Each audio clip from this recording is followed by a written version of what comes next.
You're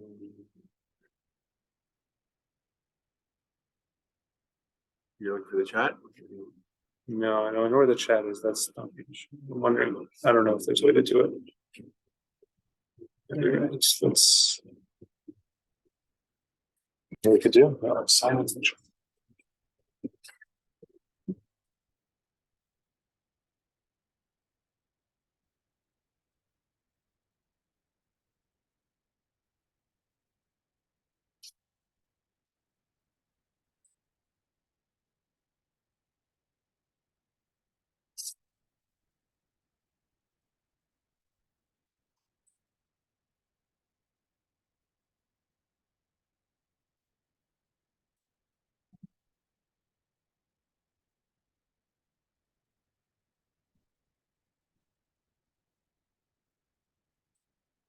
Yep. Yeah. Okay.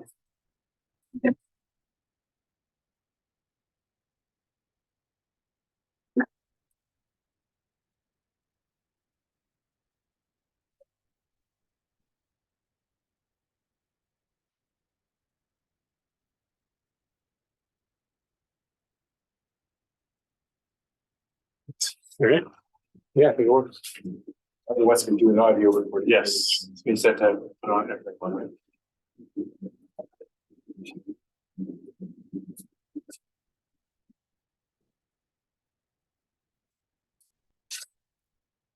The handout is there.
Yes.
People sign in and I just want to mute it a little bit.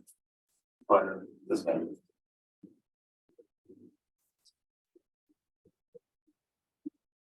Start open it.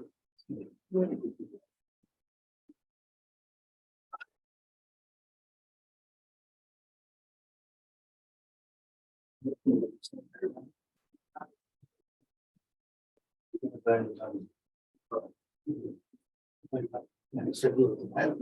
really believe? There's a hand up there. There's a hand up. Go there.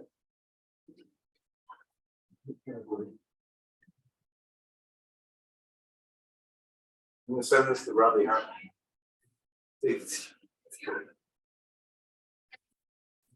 Send him the Zoom link.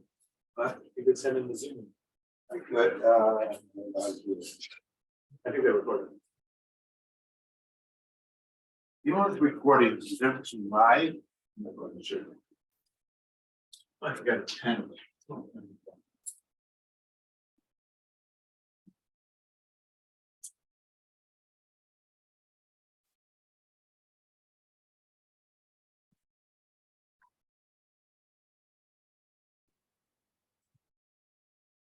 Mr. Herman, that looks like a difference. That's it's rather average. The picture of you, sure, you don't know him perfect, right? Yes. Our animals in front of you.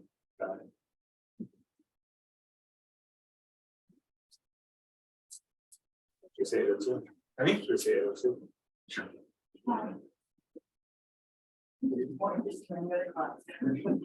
No comment.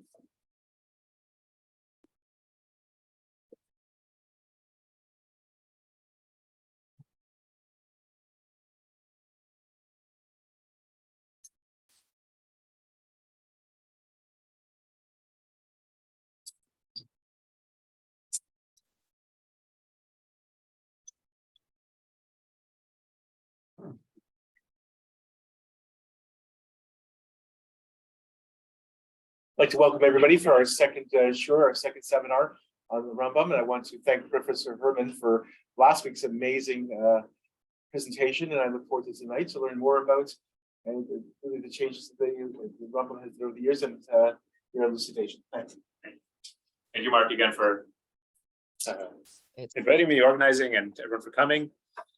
Appreciate everyone's attendance in person and on Zoom, although the Zoom is less fun, I guess, than in person. But such is the situation, I guess, as we are today. Okay, so last time, for those of you either a refresher or need a little bit of catching up, I wanted to introduce you basically to the amazing findings that we had. Really, the thesis, I guess, last time, besides all the details and reconstructing the dates and figuring out what's what, one of the most important insights, I think, or one of the most important points to take away from last week was that we really have so much, right? The Rambam, we know more about the Rambam's life, daily schedule, how he produced his works than any other Rishon, right? We can assume that some of the Rishonim worked in similar ways, right? And sometimes we have certain evidence talking about that in the very, very end last week. But because of several factors, who the Rambam was, right? I mean, in his lifetime, he was so well respected and so well, the kavod in his day and his own standing in the Egyptian community and really in the world, the whole world, even during his lifetime, which was basically unparalleled. Save maybe the Rashba, it's a couple other unique individuals, right? And also because he just happened to live next to the most important storehouse of medieval documents in the entire world. Right, not just the. Let's see if we can get the Zoom muted here, please. Not just that he is right next. It's not just the most important. The Cairo Geniza, the storehouse of Jewish documents in Cairo and its environs that survive. It's not just the most important source of medieval Jewish history, but the most important source of medieval history in the Islamic world. Perhaps arguably one of the most important pre-modern sources as a whole, right? It gives us a lot of insight into daily life and a lot of insight into how people lived and what they did, what they ate, how they went to school, how they fought, how they married, how they died, et cetera, sources that are still being mined by historians today, right? And the Rambam happens to have lived at the time when this major set of sources was basically not being assembled because it wasn't a sort of active thing, but passively put together and came together. So because of this sort of confluence of factors, both around who the Rambam was and this very lucky fact that he lived right next door to the Cairo Geniza, what we call the Cairo Geniza, right? We happen to know more about him and more about how he worked than any other medieval Jew, right? So it's very helpful for historians and really anybody who wants to know about the Rambam. So that was what I sort of wanted to come away with last week. What I want to do in the next couple classes this week and next is talk a little bit about the writing process, right? And B, about how the Rambam sort of thought and changed his mind. And those two things, we'll see, will come together, right? The question of how the Rambam produced his works can only be answered really by understanding the halakhic intricacies of those works. Right? That's what we will see tonight. What I want to show you basically is that if you really want to get to this question of how the Rambam thought, how he changed his mind, we can really dig down really deep into his own works, into the own copies that he held in his hand that he probably produced in his own hand. And we can see that through the writings themselves. So that's what I want to do tonight. Tonight, we're going to focus on the Tonight, we're going to focus on the Perush HaMishnah, right? And the manuscript that we have, that Rambam worked on, probably produced himself, of the Perush HaMishnah. And next week, next week we'll talk about the Sefer HaMitzvot and the Mishnah Torah, and we'll see why those two things have to go together when we get there. So let's just start quickly to remind ourselves of our dates. Of course, the Rambam we established last week was born around 1138. Oftentimes, you will see the year 1135. That is based on a seemingly mistake that already was reproduced in the medieval period, right? But the Rambam was born, as best we know, around the year 1138 in Spain. After some tumultuous time, ended up in court in Cairo, in what is the old city of Cairo, which is known as Fustat, in Egypt, right? Really the center of Egyptian political life. Right? And he arrived in Egypt sometime in the middle 1160s, mid to early 1160s, 63, 64, 65, we don't really know, right? He finished the Perush HaMishnah in 1168, right? Telling us that he worked on it for 7 years, which means he started in 1161. We talked about last week how we sort of get to the next 10 years of the Rambam's life when he produced the Sefer HaMitzvot. And obviously, the most important work, halakhic work that he produced, which is the Mishnah Torah, took about 10 years. The dates are a little bit fuzzy. The Rambam himself tells us it took about 10 years. What that means, 9 years of 11 years, who knows? But we're talking about a process that took about 10 years. Okay. How old is he? How old was he? He was born. He was about 40, I guess. Right? He was born in 1138. He was more or less 40, right, when he finished the Mishnah Torah, which is for those of us under 40 is a kick in the toughest to get working. Okay. So with the Perush HaMishnah, maybe because the Rambam brought these works, these texts themselves, with him when he was traveling, and maybe because he produced them in Cairo themselves, we happen to have a number of manuscripts that survive that are not the final copy, but the draft of the Perush HaMishnah. Right? We don't have the entire draft of the entire thing. We don't even have the final copy of the entire thing. We'll talk about that in a second.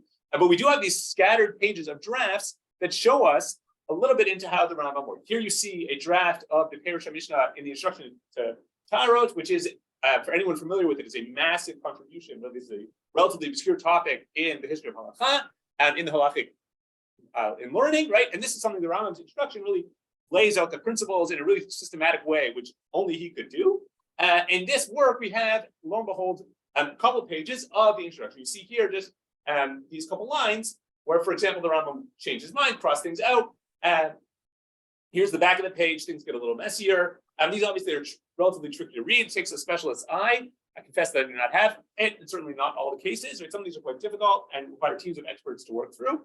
But that's the kind of thing that survived. We have similarly, we have drafts of the Perush HaMishnah in Sanhedrin. Right, similar story here. This is a little bit even a little bit more fragmentary. Obviously, you can see folds in the page. You can see loose sort of fragments, really, that have been reassembled from this, and it's really scattered words. Only because we have the later final copy can we tell sometimes what this said, right? And as we mentioned last week, we have this draft of the Perush HaMishnah on Shabbat, right? There's a few other ones. There's Psachim that's out there. There may be a couple others that are undiscovered, right, or unidentified. There's a lot of fighting, obviously, sometimes, unfortunately, about who gets to publish this stuff. Right? All this material that you've seen now has been published starting in the 50s and 60s up until just very recently. Much of this stuff has come to light. How do they know it's his? It's a very good question, right? So how do we know it's his? That's an excellent question. The answer to that question is that we have here a work that looks like the work we know the Rambam, right? We know the Rambam wrote a Parsha Mishnah, right? We know that he wrote, obviously, on the second chapter of Shabbat, right? And this work appears to be is very, very similar. This page is very similar. So your question is, how do we know that this page is similar to the work we have? Right? Is that correct? So you actually write out the text, it is the same. It's very, very similar to the text, right? And it's so similar, right, that it almost has to be a draft. So sort of by default, who else would write a draft of the work the Rambam wrote? Obviously the Rambam. But we'll get there in a second. We'll get to handwriting in a second. But also, who would dare correct the Rambam, right? We see, if you look back just in the here on the draft of Tara, right? Assuming this is something written by the Rambam, which it was, but it parallels the text we know the Rambam wrote, right? No one's going to go around crossing out words in the Rambam, right? That is not something that someone would have done. A contemporary or even later would certainly not come across it. It was someone who's held in such high esteem that you wouldn't do such a thing, right? So that's our sort of base assumption that these works, and then when we'll get to the handwriting in a second, but in terms of content, in terms of form, that's sort of the biggest argument to substantiate the claim, which is universally accepted, that these drafts belong to the Rambam himself, right? And the handwriting, we'll talk about that in a second.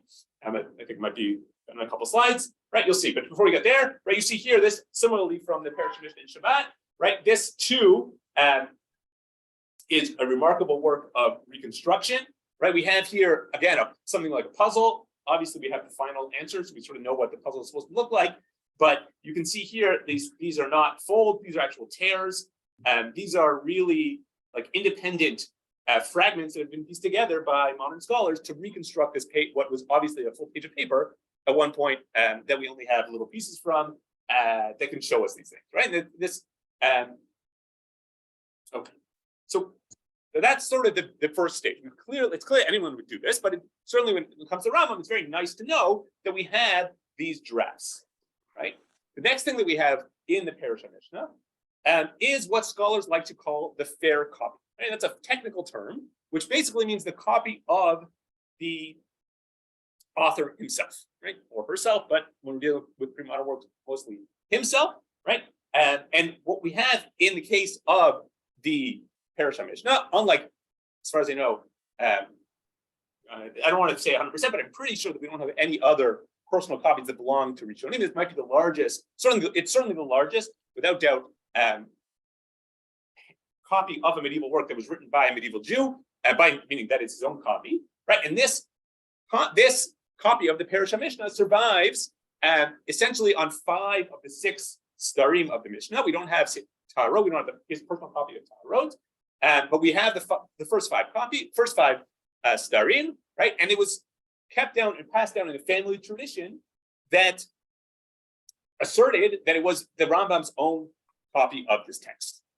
Okay, and we're going to go through some of the arguments as to why scholars think this is correct. The question, how do we know that? Why do we think that? Right. So you're looking at the first cover page, and just to zoom in a couple of texts.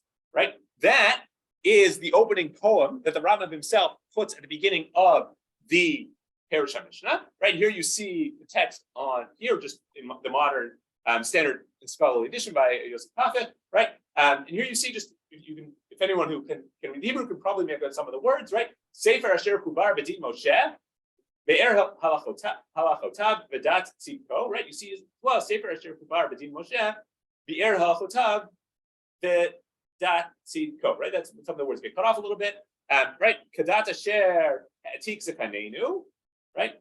Etc. Etc. Right? So we see the same. This is the same text, right? This is not an argument that it belongs to the Rambam just yet, but this is the same text, clearly of a very early copy of the Parsha Mishnah, something should be. We know this is the Parsha Mishnah. This is the text that we have. How do we know that it belongs to the Rambam's family and his descendants? So the way we know that is essentially the most obvious way, at least from this page, is this text right here. This is written in Judeo-Arabic, which we don't need to read aloud, but thankfully I took the translation on the first part of the first source in the handout is the translation, right? From Solomon Sassoon, who was the one who published this work in the 50s, 60s, I'm not entirely sure. You can ask me, I can double check that after the exact date of the publication. But this text on this very page, right below the Rambam's opening poem, right, has this note about ownership. Someone wanted to read source number 1 for us, just to get us a sense as to what this might say. Who wants to dare put up their hands? Please. Based on the remaining parts of the original exemplars in the handwriting of our teacher Moshe, blessed memory. They belong to me, and I dedicated them to God.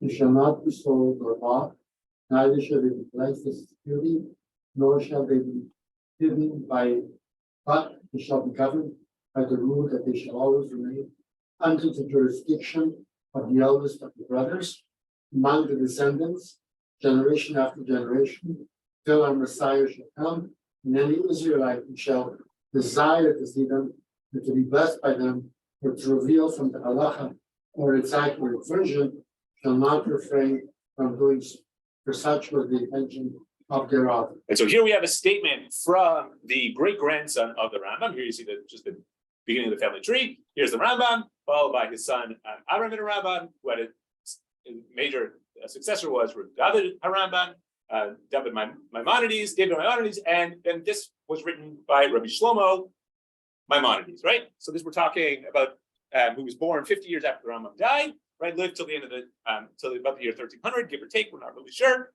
So what does he say in this text? What does he tell us in this dedication?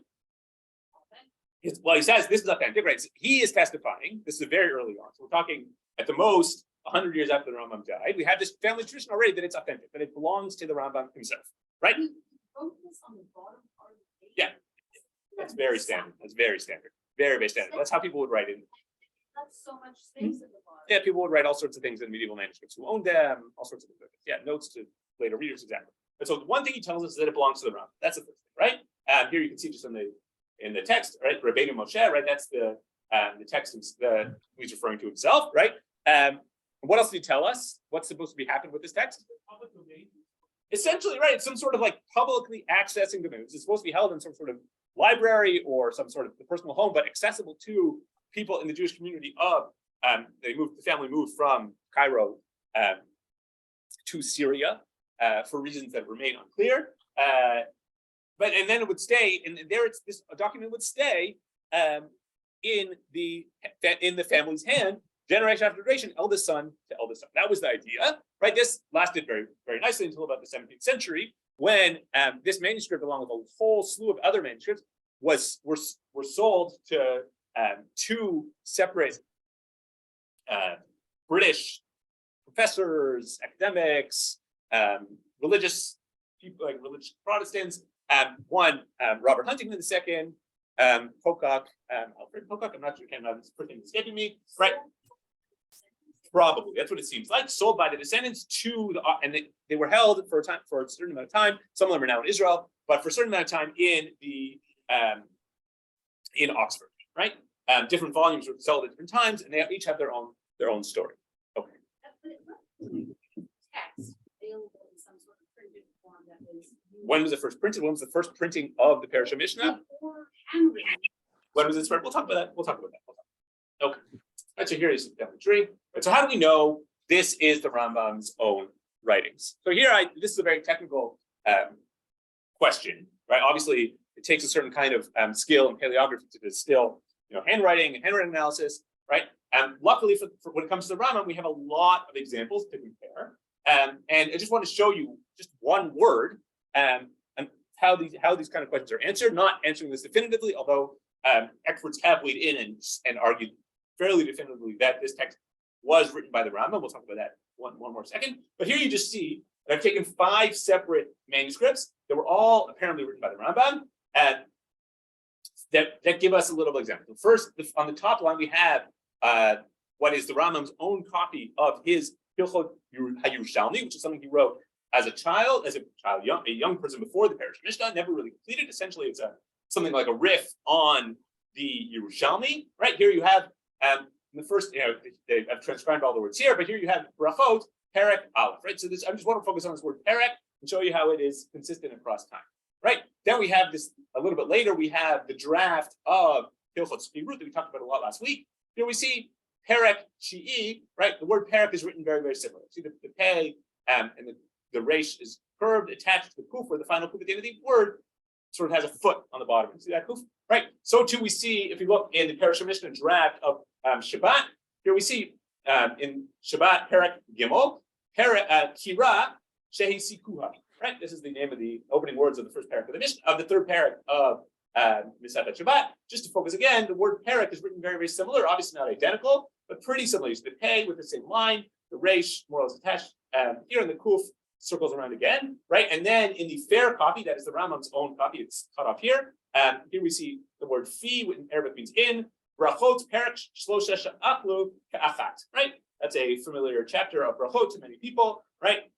Here we see here a little bit of change. It's obviously in the fair copy, the Rambam is writing something a little bit fancier, right? And this is not for personal consumption anymore, right? When he wrote all those drafts, he didn't expect anyone, didn't certainly expect me to read it, didn't expect any of his contemporaries to read it, right? That was something he wrote for himself, for which would then be published, whatever that means, when we're dealing with medieval writings, where things are hand copied, but essentially been given access to people to copy, right? So here we have the word perek again, right? And then you see just a random entry of the beginning of a chapter, Perek Shlishi, where the Rambam is writing chapter headings. He does it in much bigger, right? So obviously when he's writing things, they're fancier, they look different. It's a little bit more legible to plebs like you and me, right? Script, right? Similar, it's not the same kind, not exactly the same distinction, but yes, it's similar kind of distinction. The Rambam himself talks about similar distinction. Yeah. Have we lost something in the fact that we do something with the manuscript or someone goes like Sure, this sure. anymore? Just erase and Yeah. we don't know what Sure. it said Yeah, before, we it's lose it. something Yeah, magical absolutely. that But we'll see the doesn't- Rambam has been erased. We'll see the Rambam. Okay. So then if we have, so now we have, then when writing the Parashah Mishnah, then we have a draft, right? With all these corrections. Obviously the Rambam wrote draft. Anyone would have written a draft. And I just want to show you the kind of changes, some of the changes that we can see in the Rambam's own copy. So here's just a random picture from the draft of the Parashah Mishnah on Shabbat, right? This is it's something related to the halachot of Eruv, right? I think it's a chatzer, right? Some sort of courtyard, right? And here you see, sorry, look at that picture. Here you see the picture is sort of rough, right? The lines are not entirely straight. It's sort of the kind of thing that one would write without a ruler. The letters are sort of unclear. But here you see when you go to the Parashah Mishnah in Kilayim, just to show you by way of contrast, the way the Rambam is drawing out the fields that are discussed at great length is in these Mishnayot, right? They are no longer just mere rough, right? Clearly the Rambam is using some sort of straight edge device to make the lines incredibly straight. That these are, if you look here, that you can see the pattern of the dimensions of the fields, right? They're all sort of exactly measured very, very carefully, right? This is a much more advanced picture drawing ability, right? That the Rambam brought to bear when he was doing the fair copy than when he was just writing for himself, as one would expect. Right? But just to show you the kind of things that we have, and obviously most famously of these drawings is the drawing of the menorah, right? In the Parashah Mishnah Menachot, right? This has become made famous by Chabad in the 20th century, right? This very stringent demand on straight arms for the menorah, right? For Hanukkah, but here for the Rambam in the menorah of the Mikdash, which was only 7, right? But you can see here a similar idea. The Rambam's very careful about how to draw shapes, right? He's filling them in. It's a sort of beautiful, perfect sort of geometric patterns that you see in this change. That I'm just showing you as a change, the kind of change the Rambam made from the draft to the fair copy when he was doing it something of the sort of the final copy. But of course, we're not just interested in the final copy. The Rambam also edited his works, right? The final copy was never quite so final, right? So what I think is another interesting question is, how did we get from the fair copy, which was obviously sometime beautifully handwritten, to the kind of changes that the Rambam made here? And here we have our insight as students of Torah in a more traditional sense are going to help us a lot figuring out how the Rambam changed his mind. And so here you can see, this is the most starkly drawn page, but here you can see the Parashah Mishnah in Shvi'it. We'll talk about the content in a second, but just let's see what, even without knowing the content, what is going on here, right? So obviously it's not hard to figure out that at some point this page did not have all these processes, right? No one writes like this, so clearly the Rambam had some idea in his mind of what he thought, right? And wrote this page without, clearly like every other page, right? And then slowly the Rambam began to make certain changes, right? The first one here, this is an example of changing one word, right? This is a very slight, subtle change in the Arabic word that is typical of the way the Rambam edited the Parsha Mishnah, not by making major changes, by making very small changes. And this change is part of a larger class of changes, of very small word changes that are basically meaningless. He's just changing from a lower level sort of spoken dialect to a fancier word in the Arabic language. He does this all the time. And it's fascinating to think about why the Rambam would have changed, made these sort of just linguistic improvements in the Parsha Mishnah, but he did such a thing, right? And here, then, after making that, or at some point, when he made this linguistic change, he tried to make another change into this text, right? Just writing on the side, right? Before, presumably, he crossed out this whole thing, right? He wanted to add in a little bit to show us what is going on with this text and to show us that he is offering a different view, right? And then, and only then, did he say, forget it, I'm going to throw out this whole page. So what we have here is not different additions, something you'll see certain scholars, even Kafetz makes this formulation to talk about different editions of the Parsha Mishnah. We don't have editions in the sense of a full rewriting. What we have is different stages of particular texts, right? And this text underwent 2, 3, at least 3, maybe more stages of editing within the Rambam's own thinking. So this is obviously a very technical passage. What I want to show you is just content-wise why the Rambam changed his mind. So let's start with let's turn it out to source number 2. This is the Mishnah in Shvi'it, the one that's cited on the slide, chapter 10, Mishnah 5. Someone want to read this maybe in Hebrew just to give us a little bit of sense of the ambiguity here. Right. So the Mishnah tells us a mukdam prosbul is permitted, is kasher, is valid, and a mu'ukar one is pasul. So obviously the question that we have to ask ourselves when we're reading this Mishnah, when the Rambam read this Mishnah, he asked this question. When we read this Mishnah, we have to ask this question. We know what a prosbul is. We know what the words kasher and pasul mean. What does the word mukdam and mu'ukar mean? There are 2 possible translations of these words. They're in English, but what would they be? What's the 2 possible translations of the word mukdam? Earlier, or early and later, or the other translations of mukdam and mu'ukar are predated and postdated, right? When you're dealing with a legal document, which a prosbul is, right? You can write the date that's different than the date that you're actually writing the document, right? This is I'm not a lawyer, but I assume lawyers have to deal with this problem, right? Where you're writing a check, right? I would write a check to the end of the month, right? You could write it any day and date it for any month. So you can predate or postdate any legal document, right? So a prosbul, so too, can be predated or postdated. So lo and behold, yes, yeah, we're dealing with well before Shemitah. We'll see. No, it's not before Shemitah. It's when the prosbul is going to come into effect. Right? Obviously, it has to be before Shemitah, but when before Shemitah is it going to come into effect? Right? Right. You just need it to come into effect before Shemitah starts, but it could be a month before Shemitah, a year before Shemitah, whatever you want. Right. So lo and behold, this question of whether the word mukdam mu'ukar means early, late, or predated, postdated is the very issue that the Rambam dealt with. So if you look in the first draft, which is the text of the Rambam crossed out, obviously this is not the entire text that crossed out. We could spend the entire night on this one page. It's pretty technical. It probably wouldn't give us much, serve our larger goals, but it's certainly valuable to read if you get the time. If you look at the first draft of the Parsha Mishnah, where the Rambam crossed out, someone want to read this text? I guess we're going to read this in English, source number 3.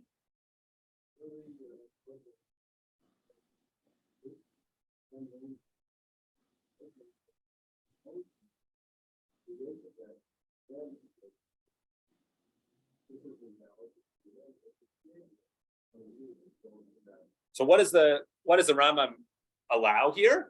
You need here in this case? You need the prosbul before the loan has been made, right? If I'm loaning someone money and I know that, and I expect that loan to continue into Shemitah, and I want to make sure that my loan is going to be paid back and still be valid, right? I can still press for the money, right? Then I have to write the prosbul first. That's what the Rambam's first interpretation of this Mishnah was. But if you look in the final draft, which is the of the Parashah Mishnah, we have a different interpretation of these phrases. Who wants to read source number 4 for us?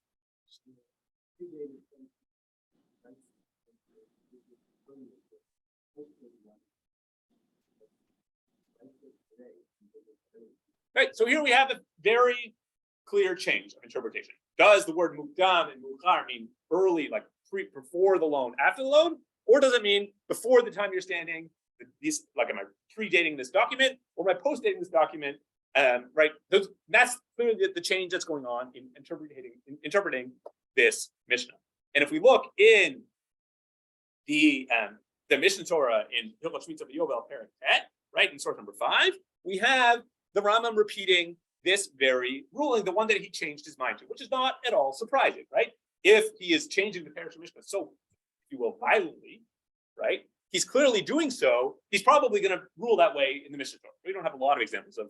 I actually can't think of any example where the Rambam edited the Parashah Mishnah and then would later disagree with the Mishnah Torah. There may be examples, but I think, as far as I know, right, or certainly generally speaking, in almost every case, if there's a change in the Parashah Mishnah, it's going to reflect the later view of the Rambam as it's found in Mishnah Torah, which was written in the following decade, right? And that's what he says in source number 9, right? He presents this view exactly what I have to read inside, just so you can read it yourself, just to know that the Rambam repeats the view that mukdam mukhar means predated, postdated, not early, late, right? Just the view that he has now changed his mind to when he's writing the Parashah Mishnah. And lo and behold, the Rambam was actually asked about this.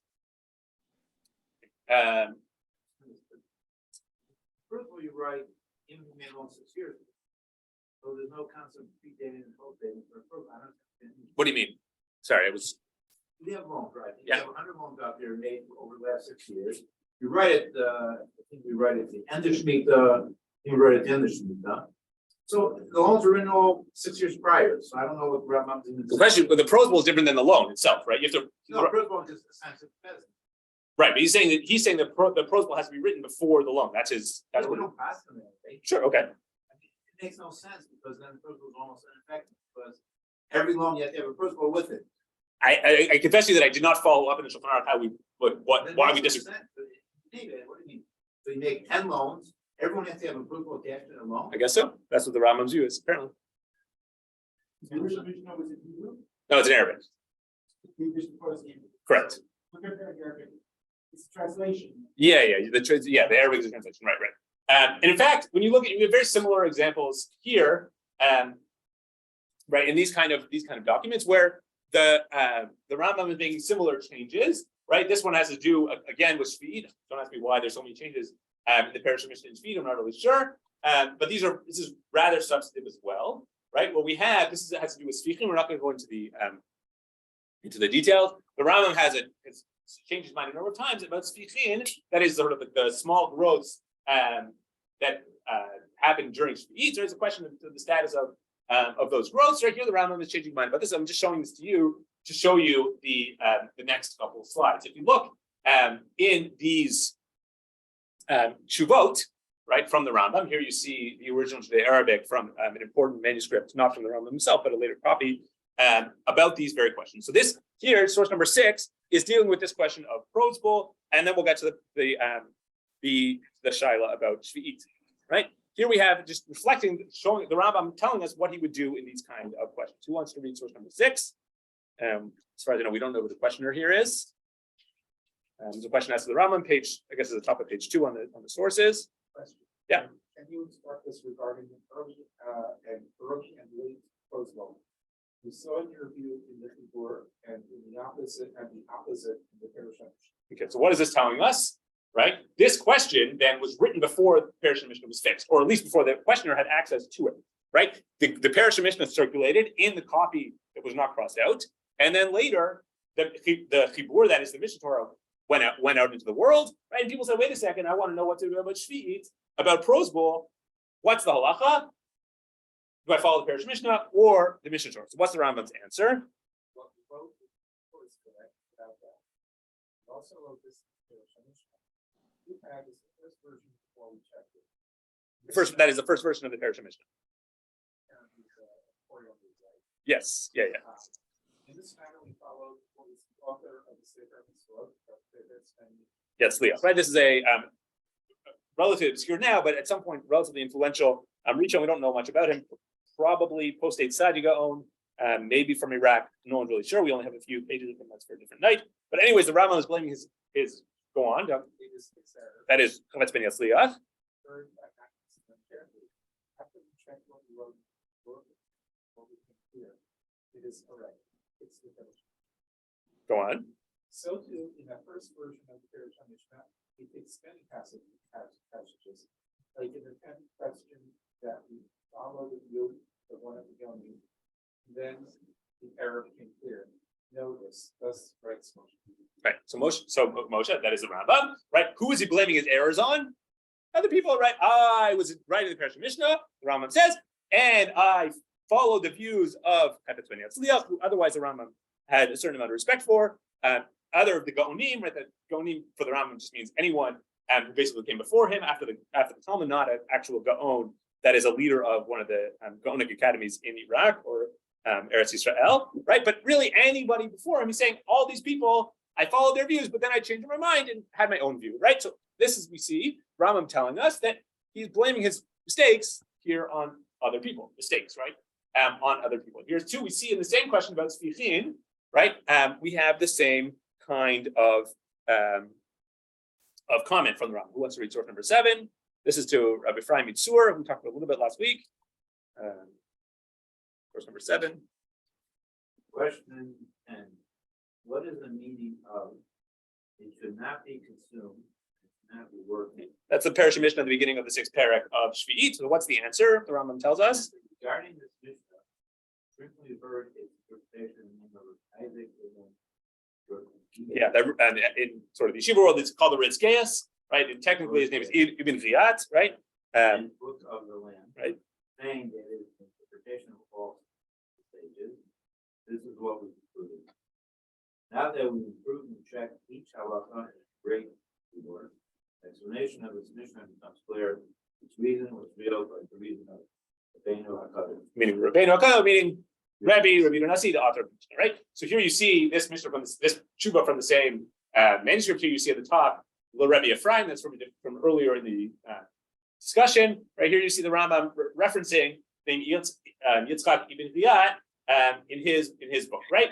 Someone later underlined this name. Someone went through as often would happen in medieval manuscripts, people would underline names and books and people just to sort of give people a sense, right? You see this manuscript is very important. And because it preserves a lot of the Rambam and other Shvei Arabic Shuvot that we wouldn't otherwise have copies of, or it's certainly in very, very good version. So anyways, what we see from these two Shuvot and from these two edits to the Parish Mishnah, which are fairly substantive, that the Rambam often would say, the mistake was on other people. I paid perhaps error in following them and repeating their views without careful consideration, but later on I went back into my mind and offered you my own position. Okay, but what about some other things? Things get a little more complicated in other cases. So I want to illustrate this through analysis of the Rambam's position on how much of Avelut is D'Oraita, right? There is we all know that practical halachah, someone's a chipper for 7 days, right? The question that we shown him is how much, if any of that, is a biblical mandate. Okay, so let's just quickly read the Rambam's father's Rebbe's Rebbe, that is the Rif, who the Rif who taught Ibn Migash, who taught Maimun, the Rambam's father, who taught obviously the Rambam. So Rambam is very much aligned, certainly in this dialogue with the Rif on many occasions. So here you see just an important, one of the more important medieval manuscripts of the Rif that we have. That today there's now a critical edition of the Rif that's available on alhatorah.org, an excellent website for anyone looking for careful editions of anything, or really a lot of sources from the Rishonim, not just Parish Torah, but really a lot of classic material. Anyways, so let's take a look here at what the Rif says about a debate regarding the length of biblical mourning mandates. So who wants to read source number 8 for us? Who hasn't taken a shot yet? Our teachers held that 7 days of mourning. Derive this from the form 7 days of mourning. Okay, so here's the teacher's meaning the Gaonim. This is a position that's well attested in Gaonic literature. What's the Gaonic position? How much Shiva is Doraita? 7 days, based on what? Who's that pasuk about? Just read it a couple weeks ago. Yosef and Yaakov, right? Exactly, right. The Avot sat 7 days, so too we should sit 7 days. Must be the biblical mandate. This is a complicated problem. We don't have to go into the details as to why the other Rishonim disagreed in general, but we'll just talk about this specific case at hand. The Rif rejects this position. Continue.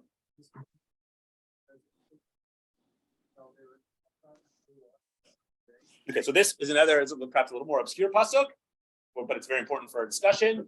Who says, shall I, right? Who says that? Aaron, right? Aaron says after the death of Nadav and Abihu, he says, should I bring their chatat and should I bring the korbanos? Is that hayita b'nei Hashem? Right? Is that such a good idea for me to be doing it on the day that my sons have died? That's what Aaron says. So that's the question. So this is the Rif is going to quote this pasuk and add a discussion in Gemara and Tzvachim about this pasuk. Continue.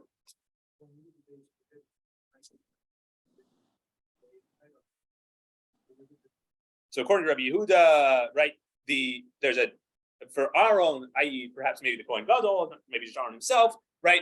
Just the day is Doraita, but the night after the death is Mutter, maybe Derbanan, whatever that might be, and that's for Rabbi Yehuda. The other position, right? So that day of death, right? The day of death, Aninu is Doraita, the first day, but the evening is then the Rabbanan, and moving forward after that for the rest of Shiva. Okay, just one more paragraph here.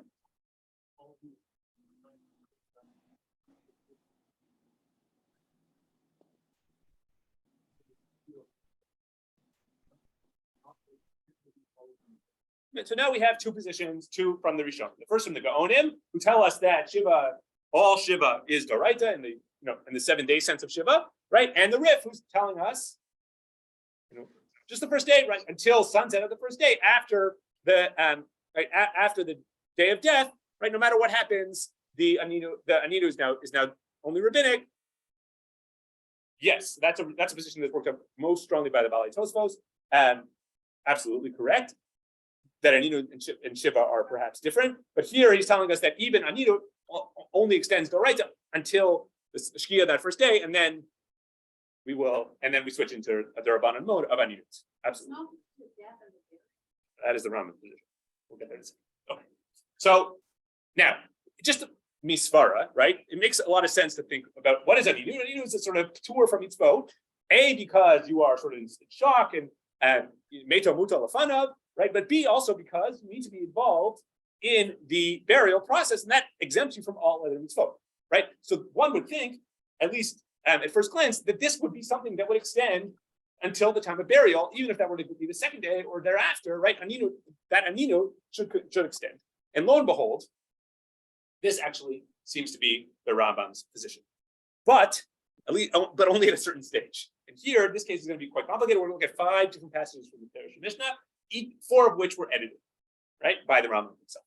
Okay, so here you see the Perush Mishnah in Maaser Sheni, chapter 5. Right here, you see the discussion of Ninut. Here it was Laonein, right, and here he has this little mark, which is common in medieval manuscripts from the Islamic world. What it means is that line up and the line to that side means that the mark, the writing on the side should be inserted here. If the line was pointing to the other side, then the writing from the other side of the page would have to be inserted there. Okay, so what the Rambam is telling us in this little note, right, is that go to the left-hand side of the page, and you can see that the Rambam turned the page, or maybe he had skills to write sideways.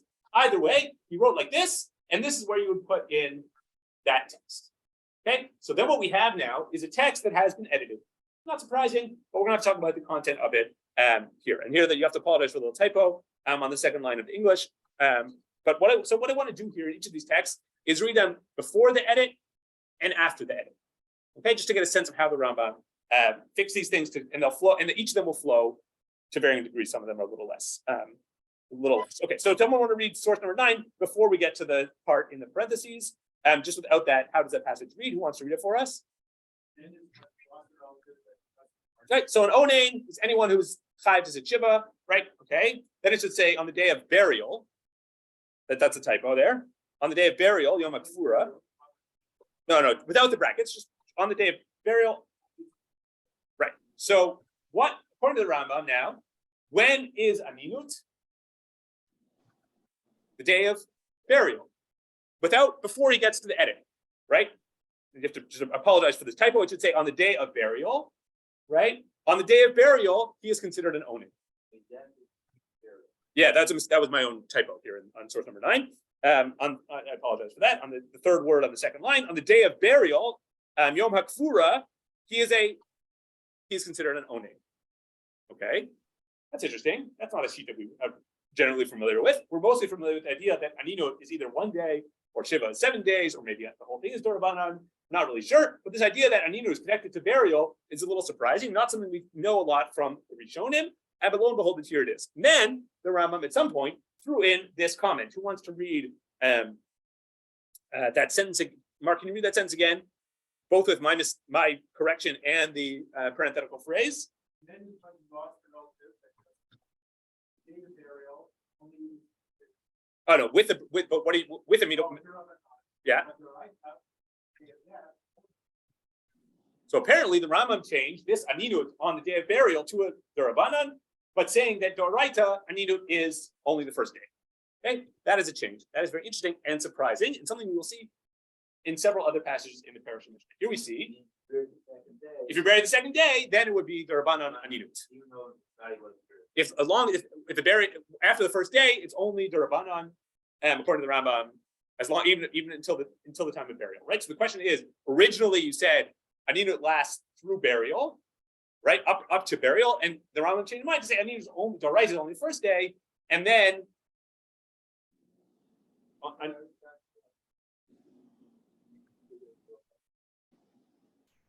good question. I mean, the Rambam is very interested in this question. Lamaisa, you're still patur for mitzvah, you're saying? I think so. Yeah, I'm not opposed to it, but I think so. Yeah, I think the practical ramification. I mean, for the Rambam, it's very important to know what's the right and what's the Rabbanan. That's important in and of itself. Whether it's has practical application, it's another question. Apparently. Right, for Kudshim, it's very important, obviously, right? Exactly. And that's why these discussions keep coming up in Meiser Sheni and Zvachim, exactly. So for the Kohen in the Mikdash, it would matter much more than for Ibizman Hazeh. Exactly. So here you see another quite related correction in the Parish of Mishnah and Zvachim in the second parak, right? Here you see some correct. This whole part has been crossed out. So who wants to read? So then we have a text. The original text is with the cross out, and then we have to reread it without the cross out. So someone want to brave reading the strike through feature, which I never use in Microsoft Word. Who wants to read? This is from the Parish of Mishnah, chapter 2 in Zvachim. David? Oh, yeah.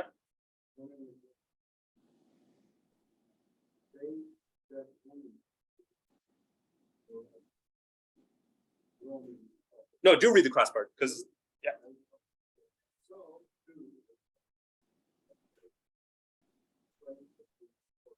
Right. So therefore, he's telling us that until burial, he's Doraita owning, which is now the Rambam, consistent with the Rambam's original position. Right. And so, what is his proof for why is this relevant? The next sentence.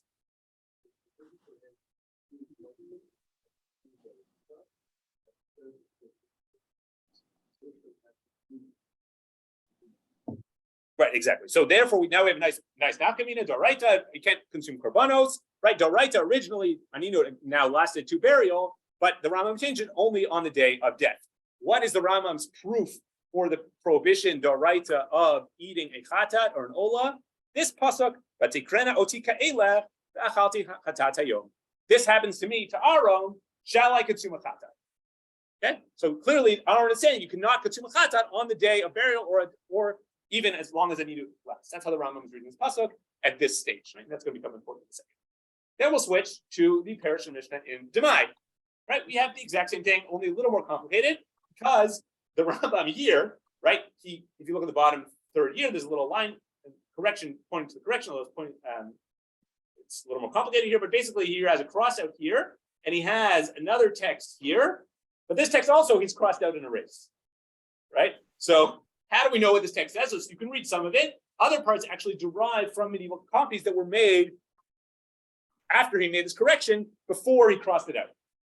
Okay, so we have the medieval text that preserved this text that's crossed out, were then made in this in-between stage, in between stages 1, 2, and 3. Yeah. How do we know that he did, start writing in the afternoon, then look at it, and just later on in the day? Right, well, because the handwriting is different. So it seems to be a different stage, and it would reflect. Well, I'll show you why I think what the form is, but it's unlikely this. He didn't write all the parish Mishnah at once and then correct all these 5 things. It took time to write this text, right? So correcting it in different places took time as well. Right? You would write something. Yeah. And it's still be advisory, then review it. Yeah. Why wouldn't it make sense? Why wouldn't you have to have something? What are the chances? I mean, someone comes to you from Syria and says, I want to copy the parish Mishnah, right? Say, okay, you can copy the parish, it's a nice finished work, I'm happy with it, it's all done. And go off and you never know. And then that person's gone to Syria, and then the copies have been made of that, and copies have been made of those copies. It's an infinite chain, right? You can't communicate with these people. Certainly. What are you supposed to do? That's why he writes his tshuva. He says, so he did in some of the cases. He sent the letter to say it's wrong, but you can't, there's only so much you can do, right? Yes, but in this case, it's probably his own handwriting. I can't go through in details why that is, but probably. Writing as a copy. Yeah, people were copying his works, or people were writing final copies. It's the fair copy of the parish Mishnah seems to be his own hand. Okay, let's read one more. Yeah. In those days, if it was considered popular for someone to make a copy for themselves. Copyright. What do you mean? Yeah, well, it's something people do. I had a copy of, volume of and my friend wanted a copy of, Yeah, I mean, you would share it. I mean, these things were valuable. It was valuable. It took a lot of time to produce, and so you'd be happy, I think, generally speaking, for people to come. Right, And so copy. the attitude was I think so. Yeah, with these manuscripts, you need to. The only way it's to be spread is a ton of work, right? And this is why it's such a limited circulation. Absolutely, yeah. And this is why we have work backwards and reconstruct all this material. Okay, all right. Okay, let's read the Parish Mishnah Demai. Let's do this. How are we going to do this? Let's do this without the. So here we see 2 different crossouts, right? And I've tried to reflect this in the English and the Hebrew, right? The first one was just crossing out the first word, and then he wrote the whole thing, and then he went back and wrote the stuff in the middle. That's the 3.5 lines of crossout, whatever it is, and then he crossed that out as well. This is going to take a few times to read this to get this text. Let's read it slowly just to make sure we're all on the same page. So let's start with source number 11. Someone want to brave this one for us? This should be the first copy. It's easier. I'll do it just because it's a little complicated. I'll read this text just because it's a little bit. There's a lot of stages here. So the first version of the Parish Mishnah read as follows: An onain is one who has lost a relative that he must mourn. Right. The Rambam begins all of his discussions with it, or almost all the discussions with a similar statement. On the day of death and burial, is he a biblical onain? That's what he said at first, right? And the night after, it's durabanan, right? So the first stage here is very consistent with what the Rambam said. The first stage, right? Day of death. And day of burial, or the day of death, from time of death to burial, different positions. And then he went and crossed out the word and burial, and wrote the word only, right? So he said, on the day of death only, after the crossouts, is he a biblical onain, right? At some other stage, he had the following position, right? On the day of death and on the day of burial, he is an onain, doraita, as long as he remains unburied until the end of that day. But the evening after the day of burial, which is the second day of burial, he is an onain durabanan, right? So we had various stages here. We're dealing with the question of, is aninut on the day of death, on the day of burial, or the days in between, right? There's a lot of different stages here that are all reflected in the various pictures we have on this manuscript, right? Is that clear, right? It's a little complicated, but we see that there's at least 3 different options here, all of which at the end of the day, the Rambam is coming down and saying, no, only on the day of death itself is one of an onain doraita. Okay, let's go to the 4th cross out here. I don't have it. Did I forget it? I think there's no slide. Okay, I apologize for that. We have another source, which we don't have a picture of, but I hope you trust me on this. I'm in source number 5 in the Parsha Mishnah in Oriot. Okay, someone want to read source number 12 for us in the bottom of page number 3. Find that Aaron, One paragraph above that. we explained several times that the right just the day of death. Mhm. The day of death. Go on. And if these remain unburied in One, the Risa until burial. Right, and then he changed that from Onein Doraita to Onein Darabana. Right, so here we have another reflection of the idea that he is has changed this idea. Skip down to the next paragraph. Find that Aaron. Find that Aaron said in the day that none of them died, and he wasn't on it. Aaron. Yep. Shall I consume a taco today? Is this good in God's sight? Right. Only consuming it was a problem with him, not offering it. But for him alone, the one God has a law. The sons can neither consume nor offer. Right. So Ba'achalti chatat hayom hayitav beinei Hashem. What is the diuk the Rambam's making out of this pasuk? How is he reading this pasuk? What's the isser? It's an isser on Aaron to eat, but Aaron is mutter to offer, and that's only the Kohen Gadol. A Kohen Hedyot can neither eat nor offer a korban when he is an onei. Okay. But when we look in the Parsha Mishnah in Psachim, we have a little bit of a different picture, right? And here, what's striking in this passage is that we don't have a correction. I'll go why in a second. What does he rule here? And so this is pictures of the Parsha Mishnah in the 8th chapter of Psachim. There's just two passages that I want to go through, and then we'll talk about what this all means. So who wants to read source number 13? This is uncorrected in the Rambam. Yeah. No one is one who lost the relative, and he must mourn. Only on the first day is he an Onen Horizon. And anytime the deceased remains unburied, he's also an Onen, so too the day of burial. But this is the Rabbanan. Okay, so now the Rambam has told us that aninot after the day of death is only rabbinic, right? It sounds to me like this last phrase of Al Midarabanan is added in after the fact. You should read the text without it, right? But there's no evidence from the text itself, right? So I just wonder if this that last phrase is a later interpolation to an earlier text. I don't really know.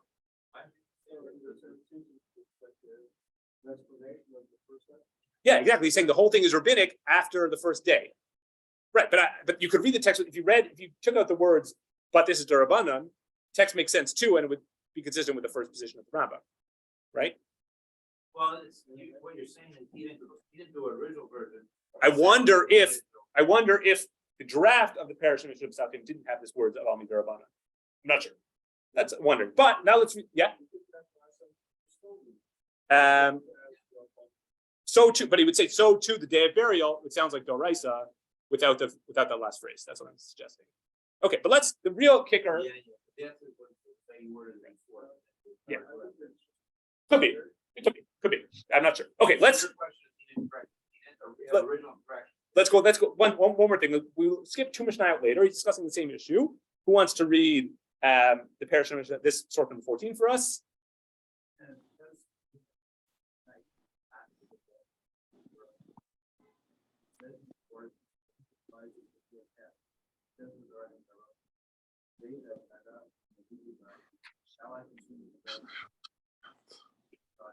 So here we have the Rambam quoting the same pasuk, right? But learning something very different from it. Ba'achalti chatat hayom hayitav b'nei Hashem. Shall I consume a chatat today? Is that a good idea? Aaron is asking. What is the diuk the Rambam thing? Before he was saying, the Kohen Gadol can be makriv, can offer the korban, but he can't eat it, right? Now he's telling us something else, a different insight from this pasuk. How does he know that a ninot is only one day? Because the pasuk says, can you catch it? Hayom.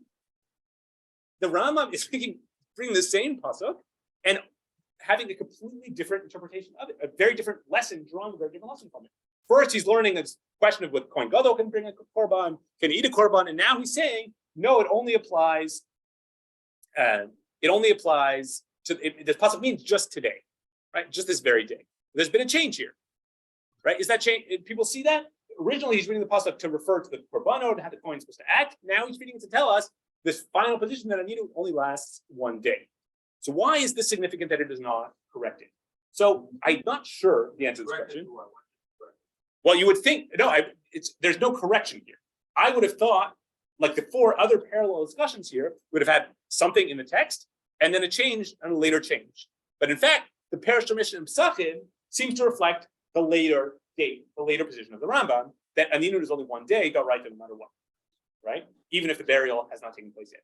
Why is that? I don't know the answer to this question, but I suspect that it might indicate that the Perish Mishnah was not written in exact the order that we have it, right? And this is a subject for much further research. I don't really have the answer to this question, but I'll show you why I think this, and maybe we'll show one other case why that might be. But I think the fact that this is not a corrected passage indicates that the Rambam had this view, corrected certain pages in the Perish Mishnah, and then only later, after coming to correct it, wrote the Perish Mishnah and Pesachim. So this whole idea that the Perish Mishnah, my assumption would have been it was written in order, may have to be torn asunder, right? We might have to rethink the entire writing of the Perish Mishnah, and perhaps it wasn't written in order, and it may not have been written in that very way. And in fact, let's get this face for a second.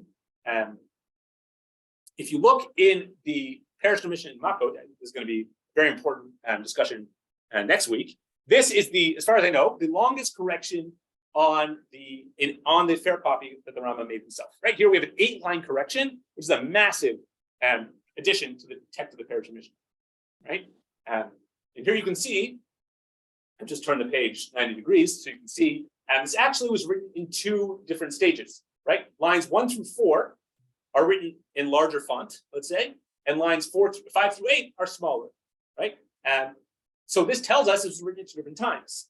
Right, or these writings, but no, I'll tell you what, I'll give you more evidence for why that is. If you read this page, this discussion on the bottom of the page, the last line, continues in the middle of the sentence on the side of the page, right? And so when he finished, got to this last line, he started writing the first line in the marginal note, right? And then he finished this at the end of the 4th line, and later came back and added a whole new idea, and you'll see next week why this is a totally new idea, for the second half of this marginal note, okay? We'll talk about the content of this marginal note next week. But my first question, before we get to the content, is what? Why do you need to do that? I'm writing a book, right? And I have paper I've written on this paper, and I finished the page. I would turn to the next blank page. Why didn't he do that? The only reasonable explanation I can think of is that the page after was already finished. Wait a second. If the text was written in order, why would the next page have been finished? I don't have an answer to this question, but this is another brick in the wall here that I'm pulling out of the wall, this Jenga structure of maybe the Perish Mishnah was not written in order, and the Perish Mishnah Makot, for some reason, was written after whatever came next. It's a good question. Also, it depends on how some of the pages came. So I'm not sure. In this, there's both. The answer is both. The question is, in this case, which one we're dealing with. I have to check that. Yeah. Typical, the margins be left empty. Yeah, and you saw the other pages where I didn't give you a full page, but you see, I don't know, not have time to go back through it, but you can see there's a lot of room in the margins, absolutely, because it's a big professional work, right? Not like the draft where you're filling up to the very edges. Yeah. No, so what I'm amazed is probably purposely left room for make corrections. Maybe I don't think so necessarily. Yeah, there's room. Yeah, you also leave space. It's how everyone would write these things. All the professional manuscripts have room, not just for corrections. The old Gemaras have more space. I like that. So I correct my own note. I'm serious. The new Gemaras go page to page. There's no room for notes. Could be. Paper. This is paper. Yeah. Paper we know and love, essentially. Yeah. Why can't it be simply he had very little to write, one side of the page, fresh space? It's not letter written, it's 4 lines. That's not very little. He's not gonna waste. We're not wasting a page. You're starting the next page with these lines. I mean, as you would with any one tons of discussions go from page to page. I don't know the answer. I don't know. I'm just wondering. If the reason that we don't have to, it's after 9, so I don't want to show you this next example, but if you read the sources that I've left at the end of this page here, something else becomes very, very striking. The Rambam I'll summarize it outside very quickly. The Rambam in the Sefer Mitzvot and the Mishnah Torah is concerned with the question of how many Yuve Karet is one responsible for if you didn't bring a Korban Pesach, right? So if you have B'mez, right? So let's say you have 2 opportunities to bring Korban Pesach, right? Pesach Rishon, that we all celebrate, Pesach Sheni, right? From the Chumash, right? And the question that the Rambam is interested in is if I don't bring a Korban Pesach the first time B'mezid, right? But I do bring it the second at Pesach Sheni, do I still get punished for not doing so the first time? No, just I was angry at God. I didn't bring the first Korban Pesach, and then I have to bring it the second. Then I'm like, oh, I do tshuva. I have to bring it the second time around. So in the Sefer Mitzvot, the Rambam has a very strange position that one is even if you do it, even if you brought Pesach Sheni the second time around, if you didn't do it the first time, B'mezid, you're still chayav karet, right? This seems to be a little bit surprising. One would think that Pesach Sheni would be some sort of opportunity to do tshuva. In the Sefer Mitzvot, the Rambam says, no, you could get karet even though you brought Pesach Sheni. Very surprising. The Rambam changed his mind for reasons that I'm not really sure why, but maybe just because it's a difficult position in the Mishnah Torah. And Avram and Rambam in this page here, and in his discussion with Daniel Bavli, tells us explicitly the Rambam changed his mind because the first position is a little surprising. But if you actually read the Parashat Mishnah himself, where he discusses this issue, he doesn't address the case head on, but he seems to agree in the Parashat Mishnah, uncorrected page in Psachim, with the view in the Mishnah Torah. So if my reading of the Parashat Mishnah Psachim Parak Tet, source number 18, is correct, that it aligns with the view in the Mishnah Torah, which is source number 16, we have a funny case here. We have the Parashat Mishnah telling us view A, Sefer Mitzvot view B, Mishnah Torah back to view A. Now, why would that be? Could be the Rambam changed his mind twice, but if we already are suspect that the Parashat Mishnah and Psachim is not written in order, maybe this is further evidence that this whole Masechta, or some parts of it, parts unknown, were written after the fact, right? Later at the Rambam's side. So I don't know the answer to this question.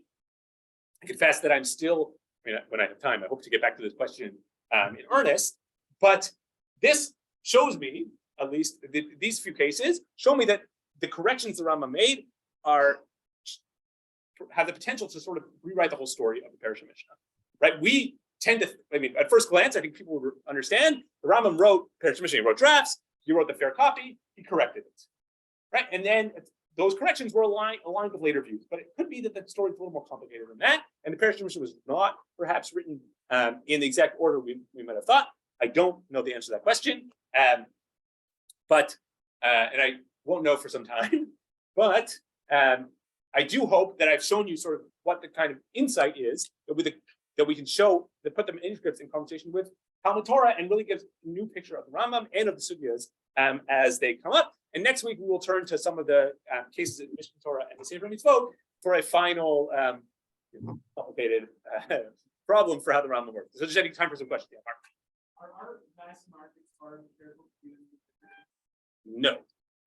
The standard editions of the Parashat Mishnah are based on medieval manuscripts, the ones that are found in the standard Vilna Shas, right? Those are from translations that were done by different translators over the course of the 13th and 14th centuries, and then made their way to the Vilna Shas through a sort of complicated story. Those were done at different stages. Obviously, those manuscripts that became that printed work were done at different stages of the edits. Some of them have some of the edits, some of them have others. Not a series of applications. It could be. The text that we rely on, the one that is the expert here is Yosef Kafich, who was the Temani Gadol in the 20th century, and put out these texts with great care. When it comes to the Parashat Mishnah, he had access mostly to this fair copy that the Rambam wrote himself.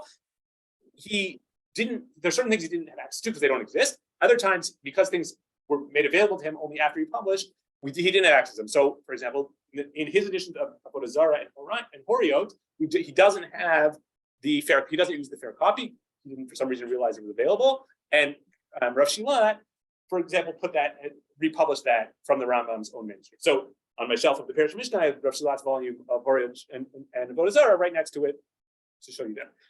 When it comes to the Mishnah Torah, we have also obviously the Rambam made corrections there as well.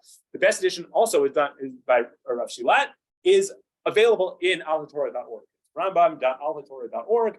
And you can see with all his notes, it's pretty amazing. I haven't actually got my hands on actual physical copy of the book yet, but all the text there, and he tells you the manuscript variants as best he can, and it's pretty reliable as far as I can tell.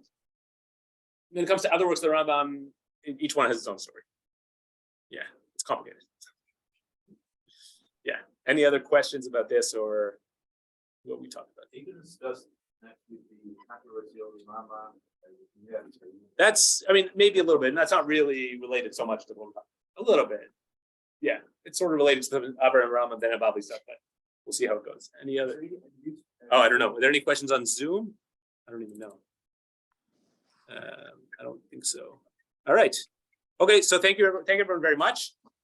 We will see you hopefully next week. And feel free to get in touch with me by email if there's any burning questions about the Rambam manuscripts or any other matters. In his lifetime, did the world recognize Davos? Yeah, for sure. For sure.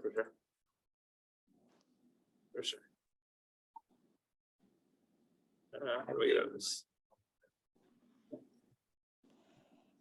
Through generations of people were, costing Shilas and they have been costing the wrong version. Yeah, we talked about that last week a little bit, actually. Sorry, 1 second. I don't know, Mark. I don't know how to do this. I'll do it. All right, okay.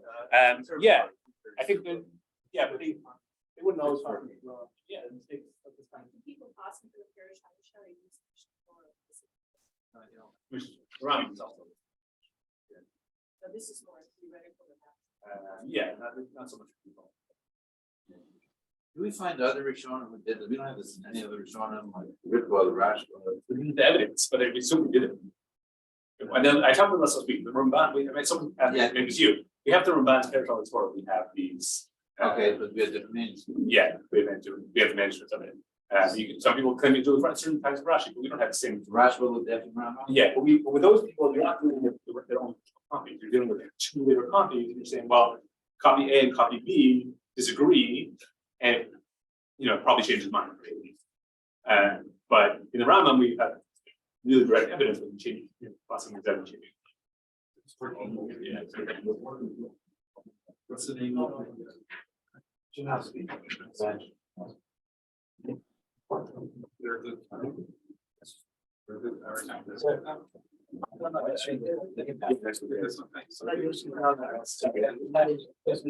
I didn't know. Collecting to the. So next week I will not. No, Wednesday. Thank you. What's your name? John. John Mark. Thank you. So next week I will not. So the Rambam never had a. Projector and